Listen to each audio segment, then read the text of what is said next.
अरे बाबा, हे 1500 रुपये का तू देऊन राहिला काय? हे शासनाची योजना आहे ना, महाराष्ट्र सरकारची. हे कोणी आमदारा खासदाराची योजना थोडी आहे की तू आपल्या काय खिशातून देऊन राहिला का 1500 रुपये? आणि योजनाही सरकारनं जाहीर केली गरिबांसाठी, महिलांसाठी, तर ते लोकांच्या करातून मिळणाऱ्या पैशातून जाहीर केली. अजित पवार आपल्या खिशातून देऊन राहिले का? मुख्यमंत्री आपल्या पैशा खिशातून देऊन राहिले? कोणी आपल्या खिशातून नाही देऊन राहिले. विकासाचा जो पैसा आहे, जो कराच्या रूपानं सरकारच्या तिजोरीत जमा झाला आहे, तो पैसा हे मतं मिळाले पाहिजे म्हणून वाटून राहिले आहे.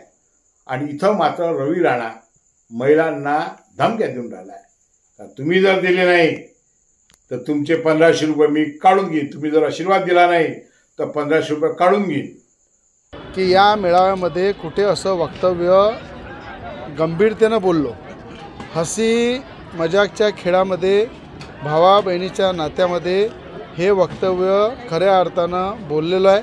याच्यामध्ये कुठेही असं कोणाला वाईट वाटेल असं वक्तव्य नव्हतं. हे पहा, असं आहे, सगळ्या भगिनींना माझी नम्र विनंती आहे का ज्यांनी ज्यांनी तुम्ही फॉर्म भरले आहे, तुम्हाला